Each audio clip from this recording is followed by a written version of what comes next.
Quiero que se fije bien en esta imagen.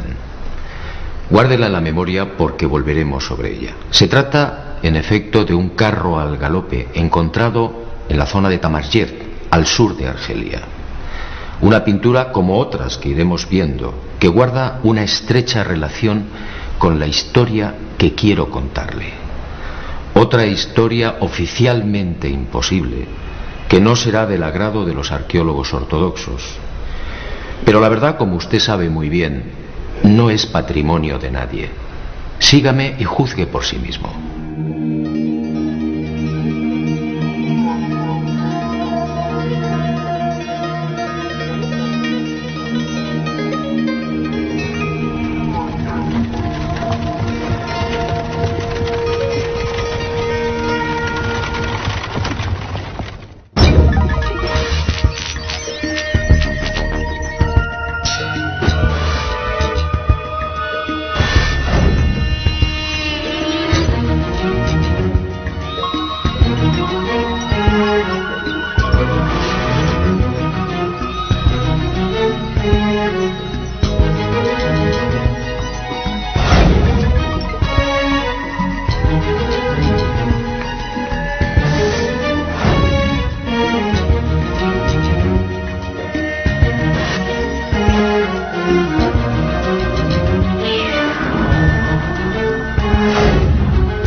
Keops, Kefren, Micerinos, el símbolo de Egipto, la última de las 7 maravillas del mundo antiguo, y sobresaliendo como una reina Keops, la gran pirámide.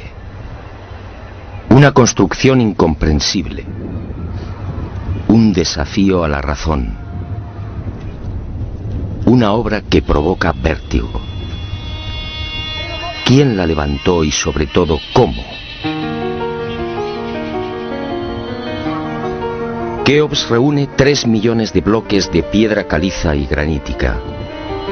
Bloques que oscilan entre 2 y 40 toneladas de peso. Bloques tallados con tal precisión que no permiten el paso de una hoja de papel. Un monumento cuyo revestimiento original, hoy casi desaparecido, estaba formado por losas de caliza pulida de hasta 16 toneladas.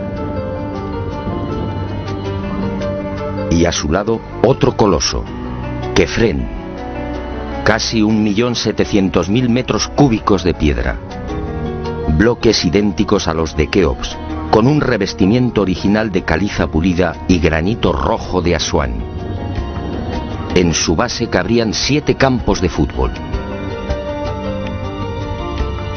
Por último, Micerinos, la más modesta pero igualmente soberbia y desconcertante. Su altura equivale a un edificio de 20 plantas. Hoy la tecnología tendría graves dificultades para alzar y depositar esos bloques de piedra.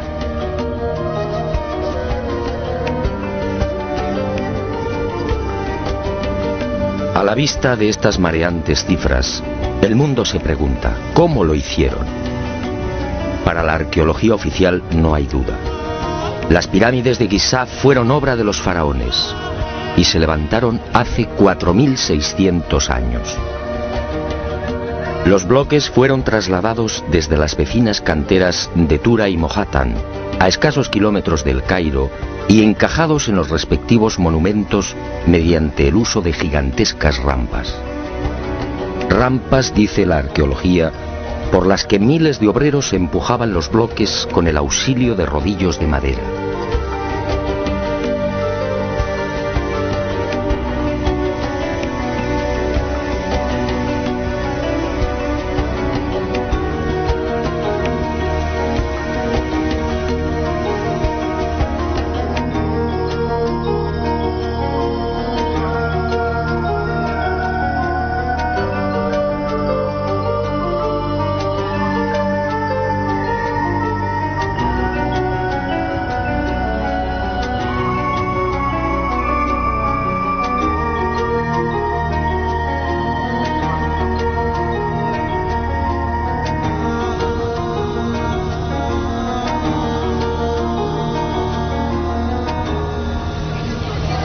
Pero la célebre teoría de las rampas, divulgada en el siglo XX por el arqueólogo alemán Ludwig Borchardt, no termina de convencer a cuantos hemos tenido el privilegio de pisar la meseta de Giza y contemplar estos 3 millones de bloques. Y son dos las razones que ponen en entredicho la versión oficial.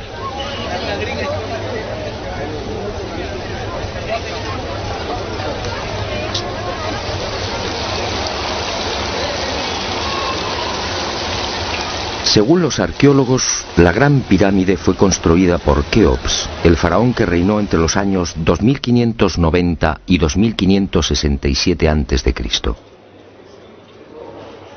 Basta un sencillo cálculo para comprobar que en esos 23 años de reinado, los trabajadores tuvieron que mover y elevar hasta las correspondientes hiladas un total de 357 bloques por día. 357 moles de piedra con pesos que oscilan entre 2.000 y 40.000 kilos. 357 gigantescos sillares en 12 horas. Es decir, un bloque cada 2 minutos.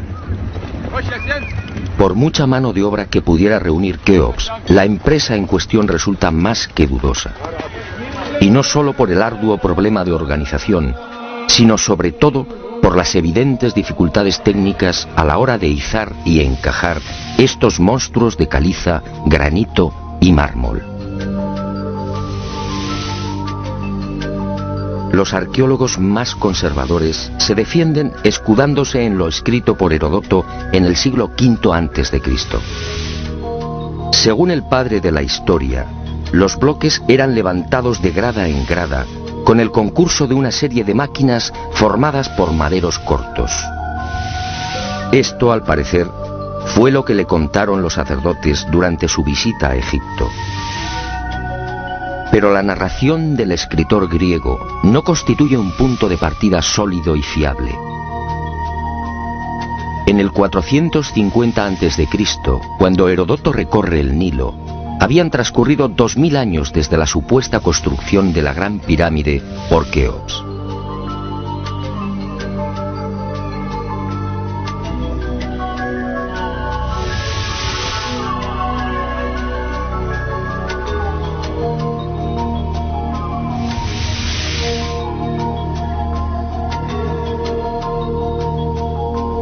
Heródoto no menciona la ni se atreve tampoco con el espinoso problema de los 357 bloques por día. Heródoto cuenta lo que le contaron.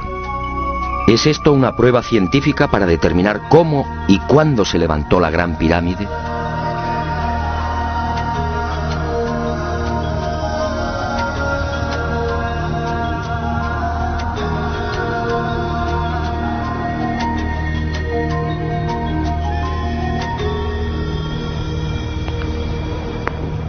Pero existe una segunda razón de mayor calado que hace dudar de lo establecido por la arqueología.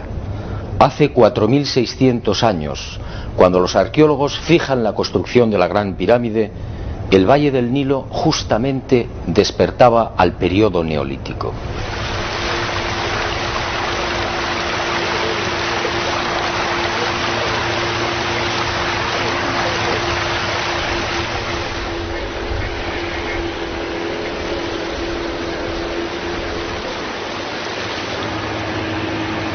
En otras palabras, tanto en el sur, en el Alto Egipto, como en las regiones del Fayum y del delta occidental, los habitantes malvivían en chozas de juncos y adobe. Se hallaban todavía en la edad de piedra, con un precario desarrollo agrícola y un incipiente pastoreo. Sus herramientas eran groseras, basadas principalmente en la industria lítica. Sería 3 siglos después, hacia el 2300 a.C., cuando estos pueblos entrarían en la Edad del Bronce. Y surge la primera gran contradicción. Si Egipto cambia la piedra por el bronce en el 2300 a.C. aproximadamente, ¿cómo pudieron levantar la Gran Pirámide 300 años antes? ¿Con qué herramientas? ¿Con qué clase de conocimientos? ¿Cómo explicar semejante salto cualitativo?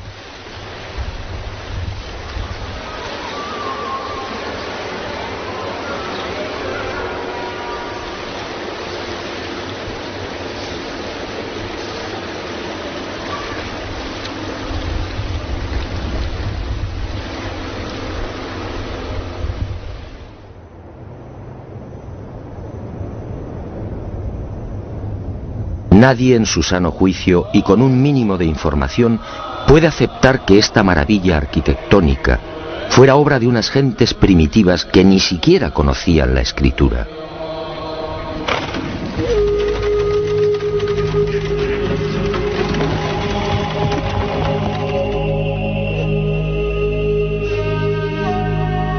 El testimonio de Heródoto, en efecto, deja mucho que desear. Hoy cualquier arquitecto o ingeniero comprende de inmediato las graves dificultades técnicas que debieron superar los constructores de la Gran Pirámide. Las cámaras, galerías y los mal llamados conductos de ventilación exigen unos profundos conocimientos matemáticos y arquitectónicos.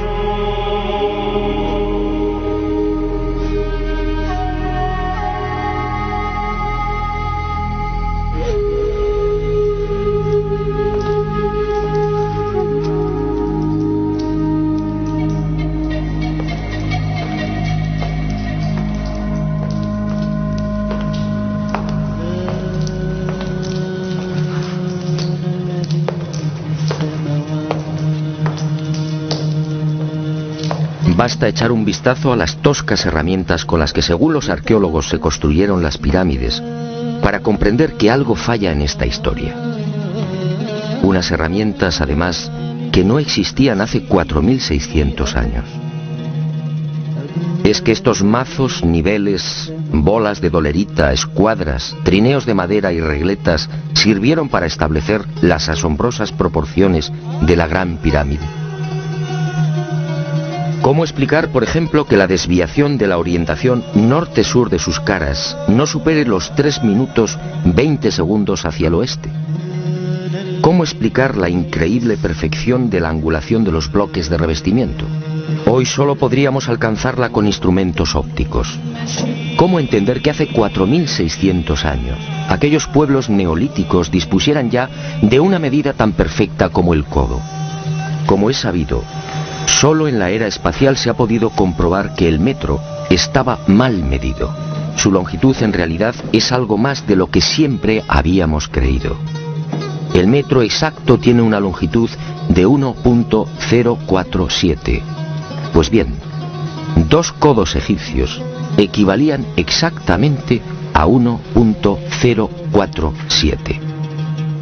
El metro de la era espacial. ¿Cómo lo lograron? Pero las dudas y contradicciones no terminan ahí. Hasta el día de hoy, nadie ha logrado explicar satisfactoriamente el sistema de iluminación utilizado a la hora de construir las pirámides. Las tradicionales antorchas no sirven. No hay restos de hollín en techos o paredes. En cuanto a la fórmula de los espejos, reflejando la luz solar hasta lo más profundo, tampoco resiste un análisis medianamente serio. El movimiento del Sol obligaría a los constructores a una penosa labor de permanente rectificación. Esa luz sería útil como mucho para las salas y galerías más próximas a la entrada.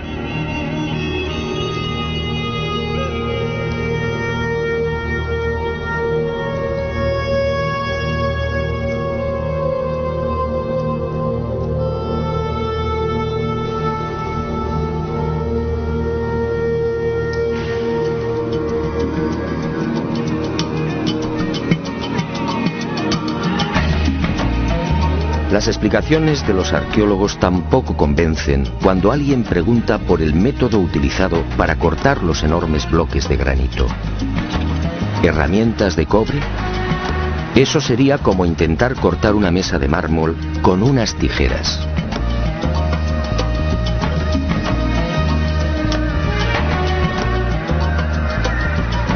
Y otro tanto sucede con el asombroso y enigmático pulido de los vasos de diorita y granito.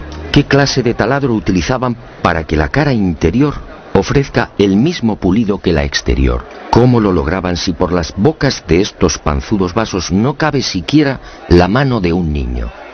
Y otro detalle estremecedor. Al examinar el pulido de estos vasos y platos, los expertos han comprobado que a cada vuelta la presión ejercida era 500 veces mayor que la obtenida en la actualidad con los poderosos taladros de punta de diamante artificial. Y de nuevo la gran interrogante. Si muchos de estos vasos han sido fechados en el 2600 a.C., ¿quién los fabricó? ¿El hombre de la edad de piedra? Evidentemente no.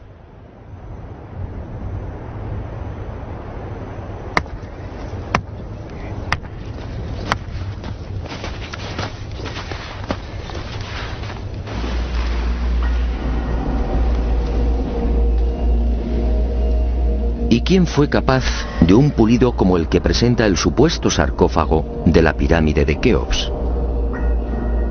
El acabado en el bloque de granito resulta imposible para un hombre del Neolítico. Mientras las esquinas aparecen absolutamente cuadradas, el índice de imperfección de la superficie del sarcófago no llega a 2/10 milésimas de pulgada.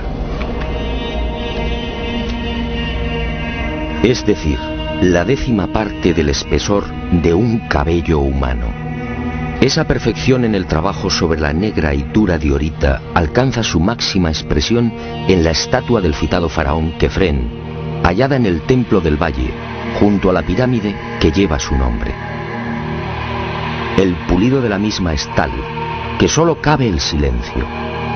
Nadie sabe, nadie entiende cómo se logró semejante belleza hace 4500 años. ¿Y cómo explicar la técnica empleada para la ejecución de estas perforaciones? Son perfectamente visibles en muchos lugares del Egipto faraónico. Aquí, en la entrada real de la pirámide de Keops, tenemos una muestra.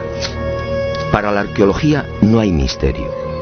Estos orificios, dicen, se conseguían mediante la introducción en la piedra de un cilindro hueco que al girar cortaba el granito. Pero al examinar la espiral grabada en el interior, algo no concuerda con la versión oficial. La distancia entre línea y línea es de 2.5 milímetros. Nosotros en la actualidad, utilizando taladros con punta de diamante artificial, solo podemos alcanzar 0.05 milímetros por vuelta.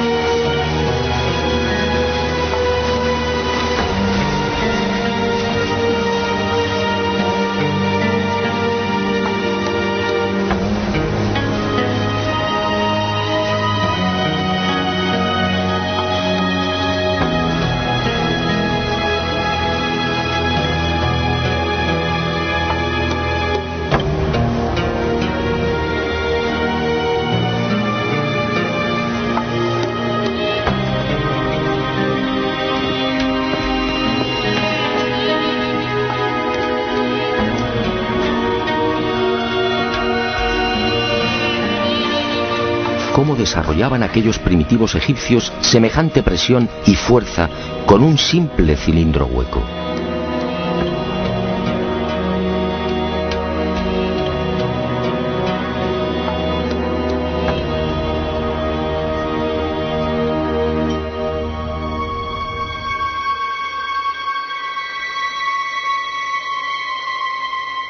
Y aunque algo posterior en el tiempo, también lo descubierto en la tumba de Tutankamón nos deja con la boca abierta.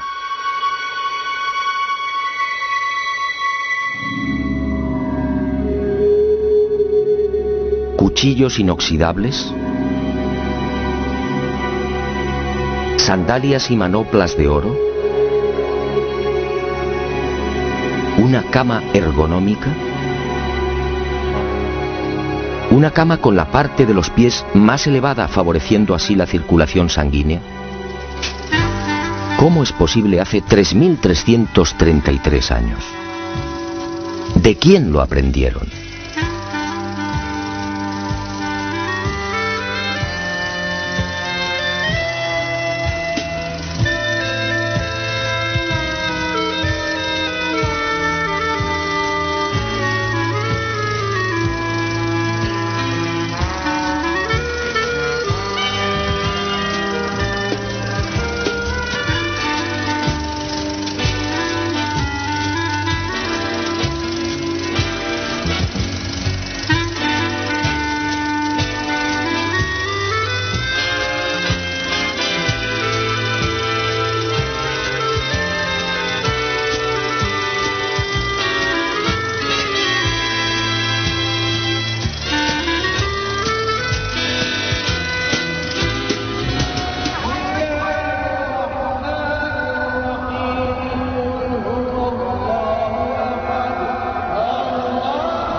Hoy, francamente, son muy pocos los que creen en la versión oficial.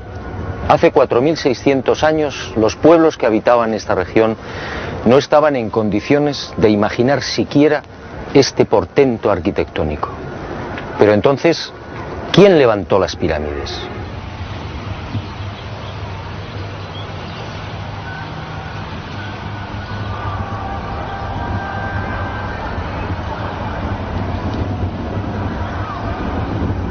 Una primera pista aparece en esta estela de piedra.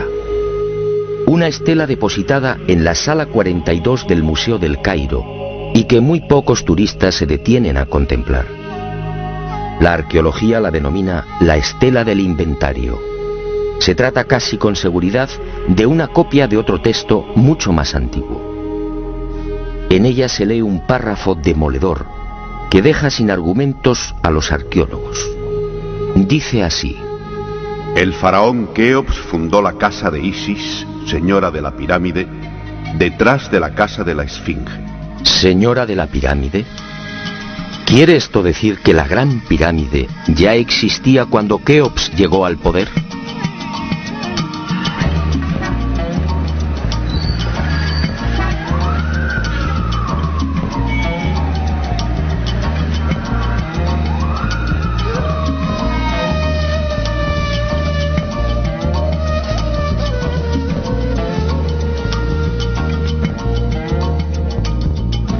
La segunda pista, mucho más espectacular, se encuentra a casi 3.000 kilómetros del Cairo.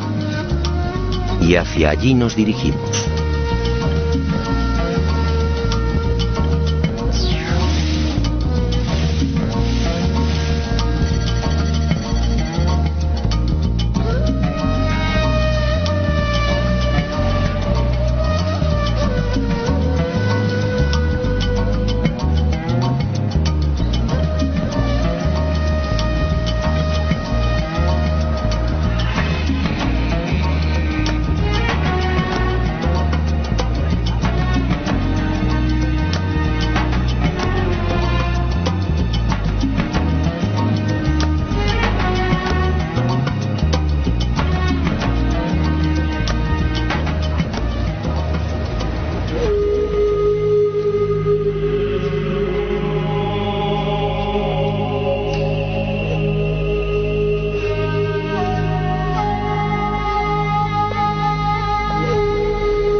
Este papiro, o lo que queda de él, recibe el nombre de Canon de Turín. Fue descubierto en 1822 por el viajero italiano Bernardino Drobetti en la antigua ciudad egipcia de Tebas.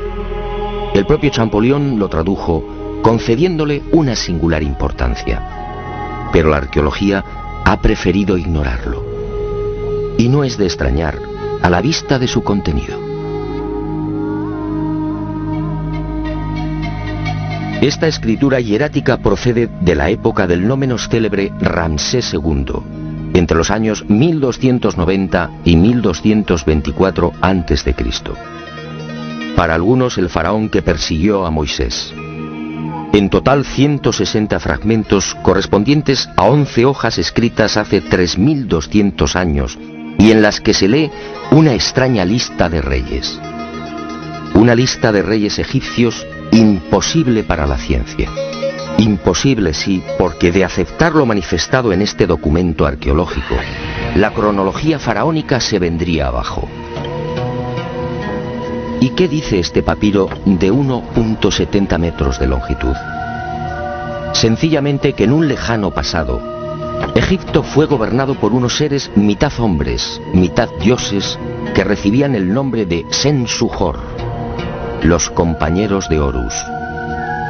La lista de estos misteriosos reyes sitúa el primer gobierno en el Valle del Nilo, no durante el faraón Menes hace 5000 años como afirma la arqueología, sino mucho más atrás en el tiempo, concretamente hace 11.000 años. Esta desconcertante y revolucionaria lista de reyes aparece ratificada en buena medida por otra historia igualmente despreciada por los arqueólogos. Me refiero a lo escrito por Manetón en el 240 a.C. Este sumo sacerdote recibió el encargo del faraón Ptolomeo II Filadelfo de escribir la historia de Egipto desde sus comienzos. Manetón tuvo acceso a la documentación depositada en el templo de On, en Heliópolis, y cumplió el trabajo. En los escasos fragmentos que se conservan de su obra, en especial en los recopilados por Eusebio, puede leerse algo insólito que, como decía, coincide en lo básico con lo relatado en el Canon de Turín. Según Manetón, antes de Menes, el primer faraón de la primera dinastía, Egipto fue gobernado por unos semidioses y también durante miles de años. El sumo sacerdote greco-egipcio no habla de los Sen-Suhor, pero la casualidad es más que sospechosa. ¿Quiénes eran los Sen-Suhor? ¿Por qué los califican de semidioses?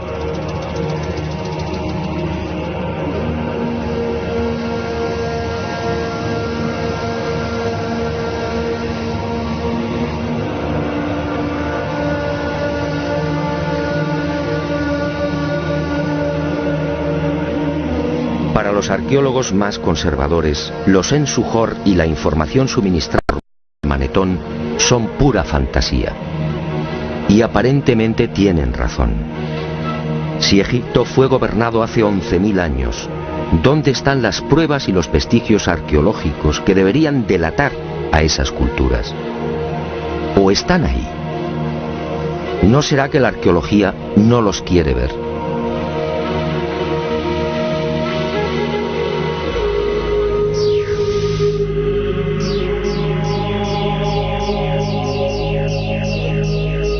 El presente descubrimiento se debe al investigador español Manuel Delgado. Él fue el primero en percatarse de lo que guarda el nuevo Museo Nubio. Todo un hallazgo que ofrecemos en primicia y que una vez más nos hace dudar de la cronología oficial. Este huevo de avestruz fue descubierto en la tumba 96 del cementerio 102 en Nubia por el arqueólogo inglés Cecil Malaby Firth. El hallazgo tuvo lugar en 1907, pero dada su naturaleza, fue silenciado. Alguien dibujó sobre él y lo depositó junto al cadáver. Evidentemente se trataba de un objeto muy querido por el difunto. En una de las superficies pueden apreciarse los dibujos de un avestruz y algunas plantas. En la opuesta, oh sorpresa, otra escena imposible: el curso del río Nilo y las siluetas de unas construcciones muy familiares. Las 3 pirámides de la meseta de Giza. El hallazgo de este huevo de avestruz no tendría mayor importancia, de no ser por un pequeño gran detalle. Según los investigadores, los restos humanos de la citada tumba 96 se remontan a la cultura Nagada I, es decir, alrededor de 7000 años. 7000 años. Algo en efecto no cuadra. Si la arqueología afirma que las pirámides de Giza fueron levantadas hace 4600 años, ¿cómo es que aparecen dibujadas en una sepultura de hace 7000? Pero las pruebas que apuntan a un pasado mucho más remoto de lo que pretende la egiptología no terminan ahí. En 1991 volvió a encenderse la polémica. Esta vez el protagonista fue Abu el-Hol, el padre del terror, nombre dado por los naturales de la región a la mítica esfinge.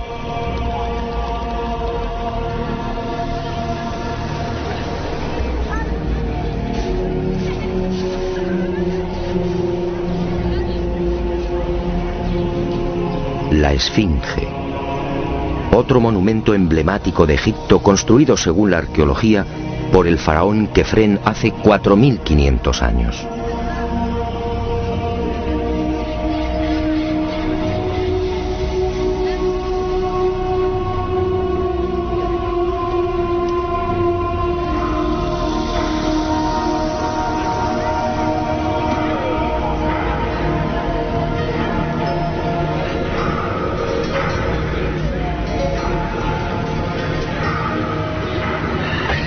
Lo que hoy podemos contemplar tiene escasa relación con la estampa original. En el pasado se hallaba totalmente pintada. El cuerpo de león en rojo y el tocado de la cabeza en azul, con rayas horizontales en amarillo. Portaba una barba postiza y por delante de esa barba aparecía una estatua a tamaño natural. Durante la invasión de los mamelucos, la esfinge fue cañoneada y la nariz destrozada. 4500 años. ¿Por qué la arqueología sitúa la construcción de la esfinge en esa época?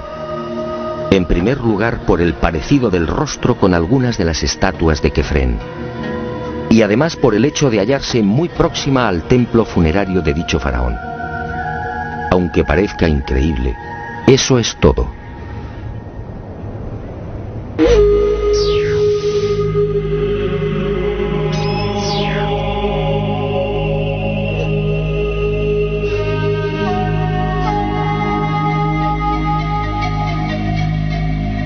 Y en 1991, como decía, los arqueólogos fueron arrinconados de nuevo contra las cuerdas.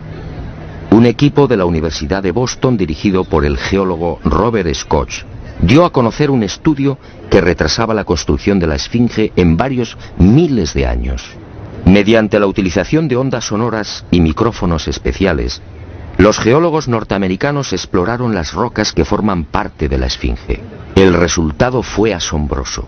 La zona delantera del monumento y parte de las paredes del foso que la rodea presentan una erosión de 2 metros de profundidad, provocada por las lluvias. En la época de Kefren, supuesto constructor de la esfinge, esta región era un desierto.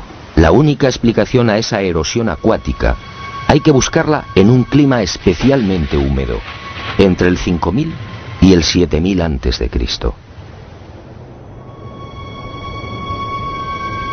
Casi mágicamente hemos llegado a un punto que ya fue contemplado en uno de los anteriores capítulos de este planeta encantado. ¿Recuerda?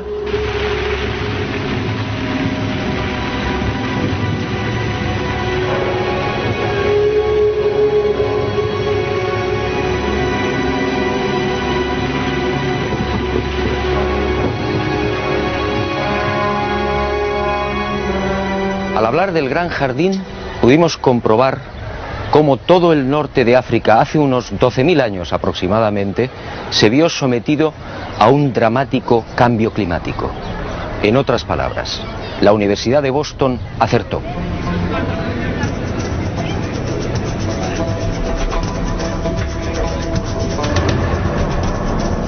Fue a partir de esa época, hace ahora unos 8000 años, cuando los monzones perdieron fuerza y el Sáhara entró en un lento pero progresivo proceso de desertización.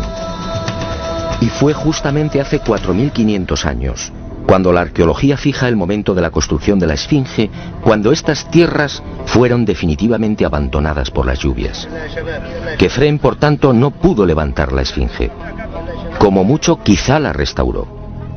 El padre del terror estaba aquí desde mucho antes. La huella de las torrenciales lluvias registradas en el llamado Gran Húmedo Holocénico es incuestionable. Y algo similar vino a suceder con el investigador Robert Bauval.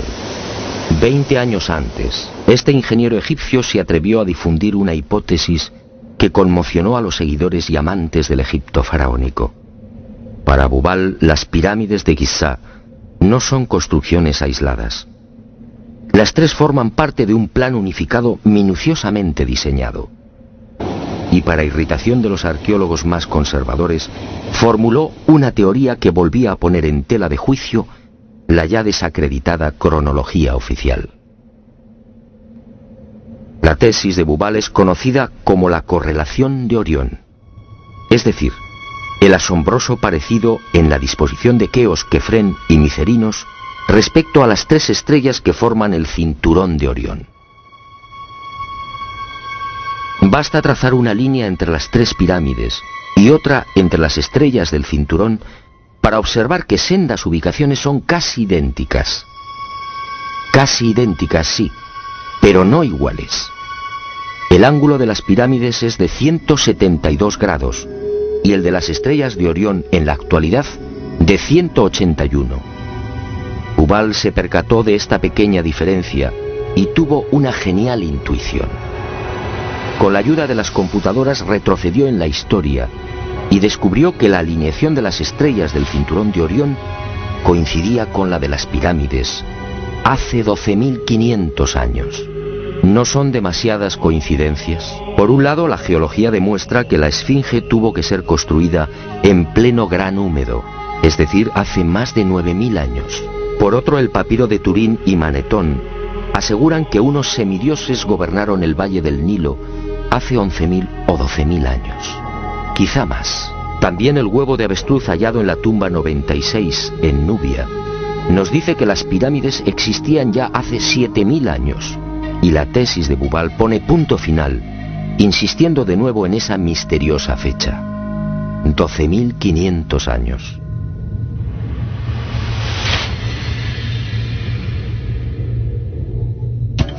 Si tres indicios constituyen una prueba, ¿qué podemos pensar cuando al menos se contabilizan 5?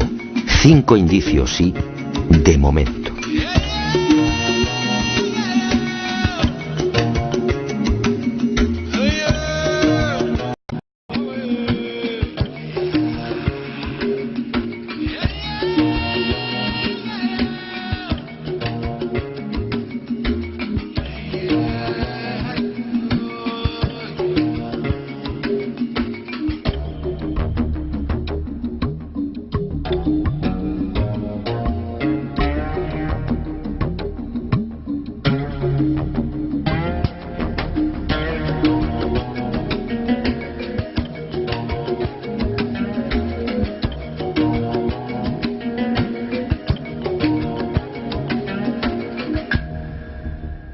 No, las pruebas que contradicen la versión de la arqueología oficial no han concluido.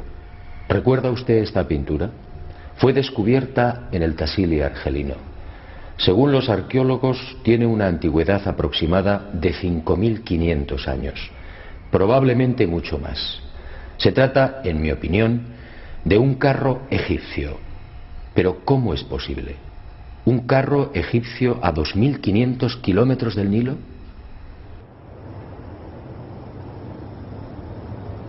¿Un carro egipcio antes de que existiera Egipto? Si la arqueología dice que el primer faraón de la primera dinastía empezó a reinar 4.920 años antes del presente, ¿cómo explicamos esta pintura, datada mucho antes? No fue la única. En mis investigaciones por el Sáhara pude descubrir cientos de ellas. En 1982, una síntesis de los trabajos de Henry Lott sacaba a la luz un total de 600 carros pintados o grabados. A estos hay que sumar otros 400, distribuidos por Mauritania, Marruecos, Argelia, Libia, Mali y Níger. Más de 1000 carros pintados o grabados a 2000, 3000 y 5000 kilómetros del Nilo. Qué extraño. Carros y conductores típicamente egipcios. Perfiles, tocados y vestiduras son elocuentes. Carros y personajes egipcios en el corazón del Sáhara. Cuando interrogué a los arqueólogos, la mayoría se encogió de hombros. A decir verdad, estas pinturas no son cómodas. Algunas han sido fechadas en una época en la que, según la arqueología, carros y caballos no habían hecho acto de presencia en Egipto. Otras, como las del Tassili o el Fesán libio, son mucho más escandalosas.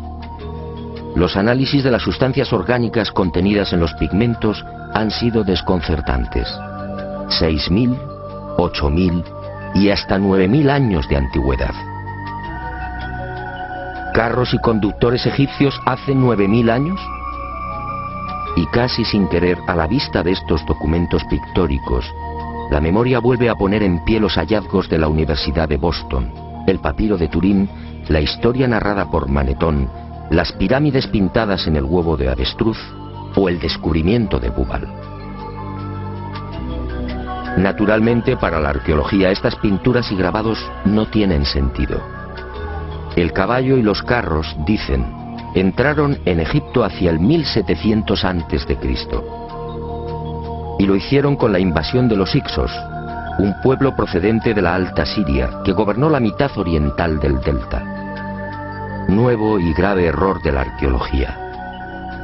El caballo y los carros, como demuestran estas pinturas y grabados, ya existían en el Sáhara mucho antes de la 13 dinastía. Otra cuestión es que no quieran reconocerlo. Y es comprensible. Si los egipcios y su cultura proceden del Sáhara, ¿en qué queda la supuesta hegemonía del Egipto faraónico?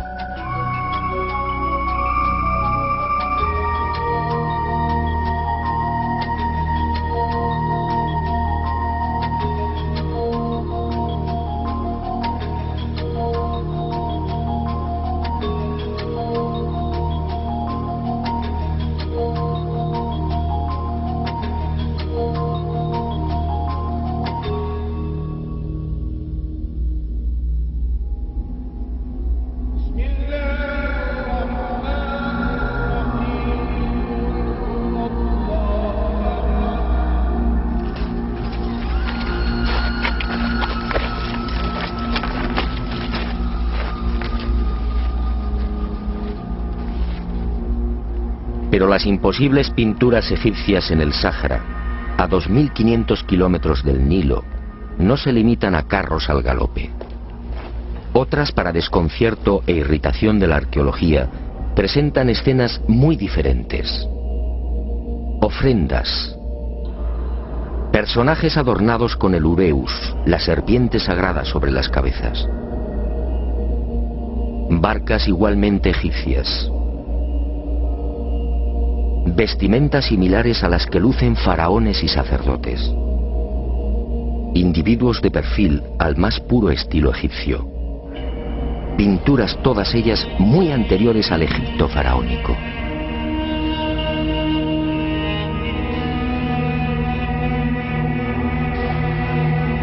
¿Barcas egipcias en pleno desierto? Si estas pinturas, como aseguran los confusos y confundidos arqueólogos, fueran tan solo el testimonio de la influencia de la 18 dinastía en esta remota parte del Sáhara, ¿cuál sería el sentido de las mismas? En esa época, durante la 18 dinastía, hace 3500 años, esta zona era un desierto idéntico al que ahora vemos. ¿Barcas en un infierno de piedra y arena? ¿Y por qué ignoran la datación? Si estas pinturas se remontan a 9000 años, entonces las barcas sí están justificadas. En esa época, como se recordará, el Sáhara era un jardín, con ríos tan anchos y caudalosos como el actual Amazonas. Pero las extrañas coincidencias van más allá. En esta tumba, a lo largo de más de 120 metros, hace 3100 años, Ramsés III mandó pintar lo que se conoce como el Libro de las Puertas, una especie de cartografía del más allá, una síntesis de la religión del inframundo, la religión del río infernal, la religión que partió del Sáhara y que posteriormente, con las migraciones, apareció entre los guanches, los íberos y los etruscos. ¿Casualidad? ¿Y qué decir de los cientos de representaciones de la vaca sagrada Hathor, del buey Apis o del carnero Amón, todos egipcios con el disco solar entre los cuernos? ¿Cómo explicar que estas mismas imágenes podamos encontrarlas en las pinturas y grabados rupestres de Marruecos, Libia o Argelia? Grabados y pinturas, no lo olvidemos, de 9.000, 10.000 y 12.000 años de antigüedad, es decir, muy anteriores a los bóvidos egipcios. Para el que lo quiera ver, está muy claro. El dios Sol o Amón-Ra de los egipcios, el Achamón de los guanches o el Baal-Jamón de los fenicios tienen un origen común: el profundo y olvidado Sáhara.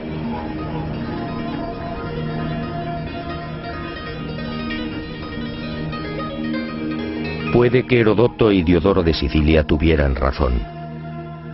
Egipto, el Egipto faraónico, fue obra de los dioses. Ha llegado el momento de ser valiente.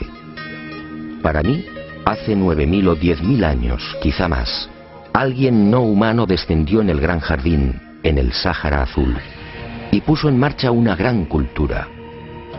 Una civilización intuida en una lengua, una religión y unas costumbres comunes.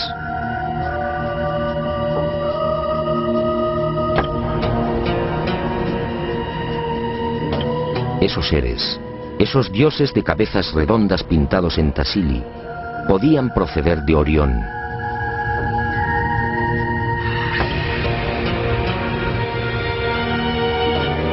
Y ellos, o sus descendientes, levantaron estas magníficas e imposibles construcciones.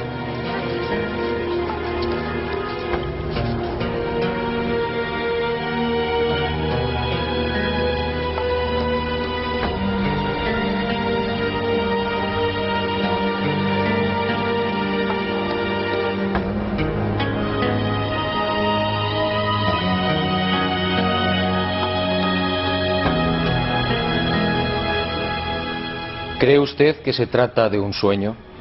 Schopenhauer decía que toda verdad, al nacer, es ridiculizada y perseguida. Demos tiempo al tiempo. Algún día el hombre se verá obligado a escribir de nuevo la historia.